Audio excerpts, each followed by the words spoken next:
Hello everyone, welcome you all in a science class. आज science का lecture है crop production and management chapter first class 8 का। इसके पहले इस चैप्टर का हमने agricultural practices and agricultural implements previous lecture में हमने पढ़ा। प्लाव के बारे में, हो के बारे में, कल्टीवेटर, सोइंग सीड, कैसी सीड हमें लेनी चाहिए, ठीक है, कैसा सीड का सिलेक्शन होना चाहिए, ये सारी चीज़ें हमने पढ़ लिया है प्रीवियस लेक्चर में। वो सारा लेक्चर आप लोग जाके चैनल पे देख लीजिएगा, ठीक है। क्लास 8 के प्लेलिस्ट में आपको सारा लेक्चर मिल जाएगा, ठीक है। उसे आप लोग देख लेंगे तो इस लेक्चर से आप कनेक्ट हो पाएंगे। आज हमें पढ़ना है सिलेक्शन ऑफ सीड, यानी बीज का चुनाव कैसे करेंगे, ठीक है। हमें एक अच्छे टाइप के बीज अगर हम बोते हैं जिससे काफ़ी उपज अच्छी होती है, ठीक है। कोई भी फार्मर है तो वो उससे सीड का सिलेक्शन बहुत ही ज़्यादा ज़रूरी होता है उसके लिए, ठीक है।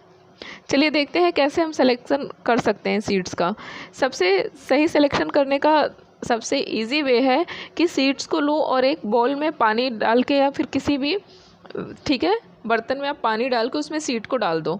उसमें जो भारी, जो हैवियर सीड होगा, ठीक है, जो हैवियर सीड होगा वो क्या होगा, नीचे डूब जाएगा पानी में, और जो लाइटर होगा, वो लाइटर जो सीड होगा वो पानी के ऊपर आ जाएगा, पानी में तैरने लगेगा, ठीक है। और वही सीड क्या होता है, बेकार ख़राब सीड होता है, ठीक है। स्पॉइल्ड सीड्स वही होते हैं जो पानी के ऊपर तैरने लगते हैं, ठीक है। It is one of the good methods for separating spoiled seeds from those of good and healthy once.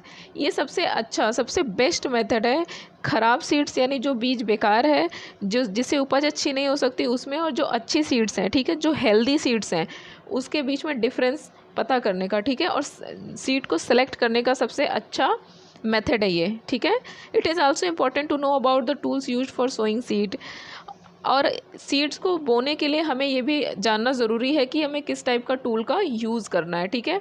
बीज का सिलेक्शन हो गया, अब बीज को खेत में जब बोआई करेंगे तो ये भी पता होना चाहिए ना किस टूल से कैसे।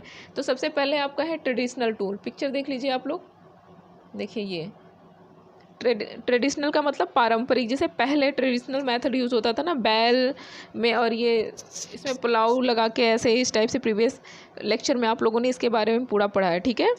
तो ये क्या है, ट्रेडिशनल मेथड है। चलिए इसके बारे में जानते हैं। इस मेथड में क्या करते हैं, इस मेथड में जो सीड बुआई के लिए जो यूज़ करते हैं टूल, उस एक कुप्पी टाइप का होता है, एक पाइप होता है, ठीक है। जैसे ऑयल वगैरह के लिए आप लोगों ने कुप्पी देखा होगा ना, उस टाइप की कुप्पी टाइप का होता है, जिसमें नीचे क्या होती है, 2-3 पाइप्स लगी होती है, ठीक है। उसमें सीड्स हम डालते हैं ऊपर से, तो उसमें नीचे 2-3 पाइप्स लगी होती हैं, ठीक है, क्योंकि हमें एक ही जगह बीज को गिराना नहीं है, ठीक है। बीज को कुछ, एक बीज के बाद दूसरे बीज में थोड़ा डिस्टेंस होना चाहिए, ठीक है। तो इसलिए उसमें 2-3 जो नीचे पाइप लगी होती है, उससे बीज क्या होता है, थोड़ी थोड़ी दूर पे, एक ही जगह सारा बीज नहीं गिरता है, ठीक है। यह ट्रेडिशनल मेथड है बुआई करने का। दूसरा जो मेथड है वो है सीड ड्रिल का, ठीक है। इसका आप पिक्चर देख लीजिए पहले, तब आपको समझ में आएगा। इसका यूज़ हम ट्रैक्टर में करते हैं। ये जो टूल है सीड ड्रिल, ये है आपका टूल, ठीक है। इसमें ये देखिए ये पाइप्स लगी हुई हैं, इसके बारे में अभी मैं आप लोगों को बताऊंगी, जिससे होके बीज दूर दूर तक गिरता है, ठीक है, खेत में। ये है आपका सीड ड्रिल, देख लिया आप लोगों ने। चलिए अब इसके बारे में जानते हैं। सीड ड्रिल का यूज़ हम ट्रैक्टर के माध्यम से करते हैं, ठीक है। ट्रैक्टर में से होता है। इसमें जो सीड्स, इससे जो खेत में बुआई होती है वो बहुत ही डेप्थ में सीड जाती है, ठीक है, ऊपर, और सीड्स के बीच में जो गैपिंग करना होता है, ताकि एक ही जगह ढेर सारी सीड्स या एक ही जगह ज़्यादा क्राउड ना हो, ये चीज़ इसमें ये प्रॉब्लम नहीं आती है, ठीक है। यानी इससे सीड्स जो होती है वो एक प्रॉपर डिस्टेंस पे, एक डिस्टेंस फिक्स होता है, उस डिस्टेंस पे सीड्स गिरती हैं, ठीक है। और उसके बाद जब सीड्स गिरने के बाद इसमें मिट्टी को भी तुरंत उसी टाइम मिट्टी भी कवर हो जाती है, यानी सीड्स को मिट्टी से ढक भी देता है ये सीड ड्रिल, ठीक है। ये मिट्टी से ढकने की वजह से जो बीज है उसको कोई चिड़िया, कोई पक्षी ये सब नहीं खाते हैं, उससे बच जाता है सीड्स हमारा, ठीक है। It also save time and labour of a farmer. और ये क्या, इससे एक फ़ायदा और होता है, इससे क्या होता है, टाइम की भी बचत होती है, और किसान को ज़्यादा मेहनत नहीं करनी पड़ती है, क्योंकि इसका जो यूज़ है ये तो ट्रैक्टर में यूज़ होता है ना सीड ड्रिल, ठीक है। इसको खींचने का काम तो ट्रैक्टर करता है, बस फार्मर को देखना पड़ता है कैसे क्या करना है, ठीक है।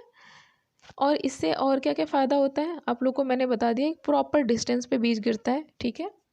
और प्लांट्स, कई सारे plant, this allow sufficient sunlight to reach the plants and absorb nutritions and water from the soil. और ये ऐसा नहीं है कि बीज बहुत ज़्यादा डेप्थ में चला जाता है, नहीं, थोड़ा सा ऊपर ही रहता है, ठीक है, कुछ ही अंदर जाती है बीज, जिससे कि उसे प्रॉपर पानी, न्यूट्रिशंस और सनलाइट ये सारी चीज़ें मिल सकें, ठीक है। टू प्रिवेंट ओवर क्राउडिंग, और ये जो एक के ऊपर एक बीज गिर जाना या एक साथ कई सारे बीज, इससे भी बचाव होता है, ठीक है। क्योंकि कुछ प्लांट्स जो होते हैं वो एक साथ अगर पास पास, उसमें ग्रोथ अच्छी नहीं होती है, इसलिए सीड ड्रिल का यूज़ करना बुआई के लिए बेस्ट होता है।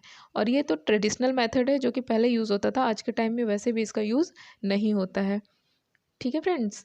आज के लिए बस इतना ही। आई होप आप लोग को समझ में आया होगा ट्रेडिशनल टूल और सीड ड्रिल में डिफरेंस क्या है और कौन ज़्यादा बेनिफिशियल है, ठीक है। नेक्स्ट लेक्चर में हम पढ़ेंगे एडिंग मेन्योर एंड फर्टिलाइज़र, कैसे खाद और रासायनिक खाद और जो नेचुरल खाद होती है उसको हम कैसे ऐड करते हैं, ठीक है, सॉइल में। न्यूट्रिशंस इसी से तो मिलेगा प्लांट्स को, जिससे अच्छी ग्रोथ होगी। तो इसके बारे में हम नेक्स्ट लेक्चर में पढ़ेंगे। और इसके पहले आप लोगों ने जो भी लेक्चर नहीं देखा है उस लेक्चर को ज़रूर देख लीजिएगा, ठीक है। और अगर कोई प्रॉब्लम हो तो कमेंट बॉक्स में मुझसे पूछ लीजिएगा, और लेक्चर पसंद आता है तो सब्सक्राइब करना मत भूलिएगा और लाइक करना मत भूलिएगा। Thank you so much for listening me. Be happy, stay healthy, bye bye, have a good day.